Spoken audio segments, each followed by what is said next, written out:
ತುಂಬ ಖುಷಿ ಆಯಿತು. ಇದಕ್ಕೋಸ್ಕರ ಭಾಳ ದಿನದ ವೇಟಿಂಗ್ ಇತ್ತು ಶಾಲಾ ದಿನಗಳಿಂದ. ಸೊ ಇವತ್ತು ಅದು ನನಸಾಯಿತು. ಸೊ ಭಾಳನೇ ಖುಷಿ ಆಗ್ತಾಯಿದೆ. ಹಾಂ,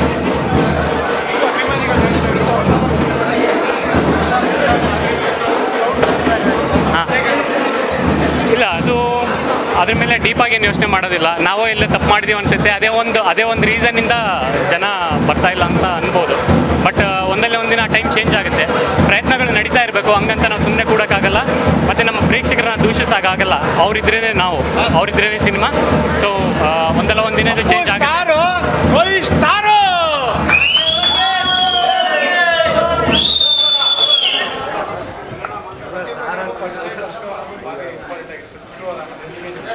ಹೌದು, ಅದು ಕನಸು ಅಂತ ಹೇಳ್ತಿದ್ದೀನಲ್ಲ, ಎಷ್ಟೋ ದಿನಗಳ ಕನಸು, ವರ್ಷಾನುಗಟ್ಲೆಗಳ ಕನಸು ನನಸಾಗ್ತಿದೆ. ಸೊ ಯಾವಾಗಲೂ ಸ್ಪೆಷಲ್ ಆಗಿರುತ್ತೆ. ಅದು ನಮ್ಮ ಪ್ರೇಕ್ಷಕರ ಜೊತೆ, ನಮ್ಮ ಗೆಳೆಯರ ಜೊತೆಗೆ ನಾವು ನೋಡ್ತಾ ಇದ್ದೀವಿ ನಮ್ಮ ಸಿನಿಮಾನ. ಸೊ ಹಂಗಾಗಿ ಇದೊಂದು ಎಕ್ಸ್ಟ್ರಾ ಸ್ಪೆಷಲ್ ಅಂತ ಹೇಳ್ಬೋದು. ಡೈರೆಕ್ಟರ್ ಜೊತೆಯಲ್ಲೇ ನಿಂತಿದ್ದಾರೆ. Is very hard working. ನಾನು ಭಾಳ ಕಡೆ ಹೇಳಿದ್ದೀನಿ. ಸೊ ಅವರು ಇನ್ನೂ ಕಲಿಬೇಕನ್ನೋನ್ನ ಹಂಬಲ ಇದ್ದರು. ನಮ್ಮ ಕನ್ನಡ ಇಂಡಸ್ಟ್ರಿಗೆ ಒಂದು ಒಳ್ಳೆ ಆಸೆಟ್ ಆಗ್ತಾರೆ ಅಂತ. ಆರ್ಟಿಸ್ಟ್ ನೋಡಿದ್ರೆ Pramod Shetty sir experienced artist, ಮತ್ತು ಬೇರೆಯವರೆಲ್ಲ ಚೆನ್ನಾಗಿ ಆ್ಯಕ್ಟ್ ಮಾಡಿದ್ದಾರೆ. ಒಳ್ಳೆ ಪರ್ಫಾರ್ಮರ್ಸ್ ಎಲ್ಲರೂ. ಹೋಪ್ಫುಲಿ ಎಲ್ಲದೂ ಒಂದು ಸರಿಯಾಗಿ ಏನಿದೆ ಸಿಂಕ್ ಆಗಿ ಒಂದು ಒಳ್ಳೆ ಮೂವಿ ಕೊಟ್ಟಿದ್ದೀವಿ ಅಂತ ನಾನು ಅನ್ಕೊಂತೀನಿ.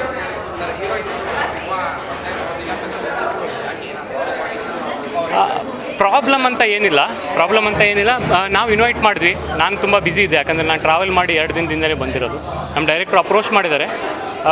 ಡೇಟ್ ಏನೋ ಸಿಂಕ್ ಆಗಿಲ್ಲ ಅಂತ ಅನಿಸುತ್ತೆ. ಬಟ್ ಬರಬೇಕಿತ್ತು. ಎಲ್ಲರ ಎಕ್ಸ್ಪೆಕ್ಟೇಷನ್ ಅದೇ, ಯಾಕಂದರೆ ಕೊನೆ ದಿನ ಅಲ್ವಾ. ಪ್ರಮೋಷನ್ ಇಲ್ಲದೆ ಬಹಳಷ್ಟು ಸಿನಿಮಾಗಳು ಸೋಲ್ತಾ ಕೂಡ ಇವೆ.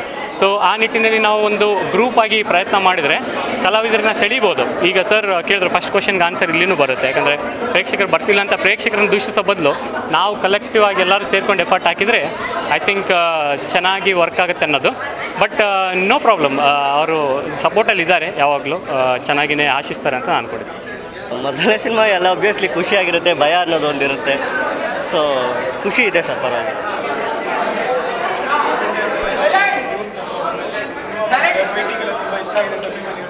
ಹೌದೌದು. ಇಲ್ಲ ಸರ್, ಅದೆಲ್ಲ ಹಾರ್ಡ್ ವರ್ಕಿಂಗ್. ಅದು ಈ ಥರ ಬೇಕು, ಕಾನ್ಸೆಪ್ಟ್ ಈ ಥರ ಬೇಕು ಅಂತ ನಾವು ಡಿಸ್ಕಷನ್ ಮಾಡಿದಾಗ, ಸೊ ಅದಕ್ಕೋಸ್ಕರ ಅವರು ಕೋವಿಡ್ ಇದ್ದರೂ ಏನೇ ಪ್ರಾಬ್ಲಮ್ ಇದ್ರೂ ಅವರು ತುಂಬ ಡೆಡಿಕೇಟ್ ಮಾಡಿದ್ದಾರೆ. ಸೊ ಅದಕ್ಕೆ ನಾವು ಅಪ್ರಿಷಿಯೇಟ್ ಮಾಡಲೇಬೇಕು. ಅವ್ರಿಗೆ ತುಂಬ ಹಾರ್ಡ್ ವರ್ಕಿಂಗ್ ಮಾಡಿದ್ದಾರೆ. ಬಂದು ಸಿನಿಮಾ ನೋಡಿ ಅಂತ ಹೇಳ್ತೀನಿ. ಬಂದು ಸಿನಿಮಾ ನೋಡಿ. ಒಳ್ಳೆ ಕಾನ್ಸೆಪ್ಟು, ಒಳ್ಳೆ ಮೆಸೇಜ್ ಮೆಸೇಜ್ ಓರಿಯೆಂಟೆಡ್ ಕಾನ್ಸೆಪ್ಟ್ ಇದು. ಸೊ ಸಿನಿಮಾ ಬಂದು ಎಲ್ಲರೂ ನೋಡಿದ್ರೆ ಏನು ಅಂತ ಸಿನಿಮಾ ಗೊತ್ತಾಗುತ್ತೆ. ಸೊ ಅವಾಗ ಎಲ್ಲರೂ ಮಾತಾಡ್ಕೊತಾರೆ ಸಿನಿಮಾ ಬಗ್ಗೆ. ಹೀರೋಯಿನ್ಗಳ ಬಗ್ಗೆ ಅದೇ ಎಲ್ಲರೂ ಇವಾಗ ಸ್ವಲ್ಪ ಬ್ಯುಸಿ ಇದ್ದಾರೆ. ನಾನು ಎಲ್ಲರನ್ನೂ ಅಪ್ರೋಚ್ ಮಾಡಿದೆ. ಶೂಟ್ ಮುಗಿಸ್ಕೊಂಡು ಎಲ್ಲ ಬರ್ತೀನಿ ಅಂತ ಹೇಳಿದ್ದಾರೆ. ಹೀರೋ ಬಗ್ಗೆ ಹೇಳಬೇಕಂದ್ರೆ ಅವ್ರ ಬಗ್ಗೆ ಪ್ರೊಡ್ಯೂಸರ್ ಆಗಿ, ಹೀರೋ ಆಗಿ ಇಡೀ ಸಿನಿಮಾನ ಅವರೇ ಜವಾಬ್ದಾರಿಯಿಂದ ಹೆಗಲ ಮೇಲೆ ಹೊತ್ಕೊಂಡು ಸಿನಿಮಾ ಮಾಡಿದ್ದಾರೆ. ಸೊ ಅವ್ರ ಫೈಟಿಂಗ್ ಆಗ್ಬೋದು, ಆ್ಯಕ್ಷನ್ ಆಗ್ಬೋದು, ತಿರ್ಗಾ ಆಮೇಲೆ ಸೊ ಅವ್ರು ಯಾವುದೇ ಒಂದು ಪ್ರಾಕ್ಟೀಸ್ಗೆ ಹೋಗ್ತಿದ್ರು ಪಾಪ ಅವ್ರಿಗೆ ಟೈಮೇ ಸಿಗ್ತಾಯಿರಲ್ಲ. ಜೊತೆಲಿ ಪ್ಯಾರ್ಲರಿ ಬೇರೆ ವರ್ಕ್ ಬೇರೆ ಮಾಡಿಕೊಂಡು ಅವರು ಇದನ್ನೆಲ್ಲ ಕವರ್ ಮಾಡ್ತಾಯಿದ್ರು. ಸೊ ಇದು ಏನೇ ಕ್ರೆಡಿಟ್ ಹೋದ್ರೂ ಎಲ್ಲ ಅವ್ರಿಗೆ ಹೋಗಬೇಕು ಅಂತ ನಾನು ಇದು ಮಾಡ್ತೀನಿ ಅಷ್ಟೇ.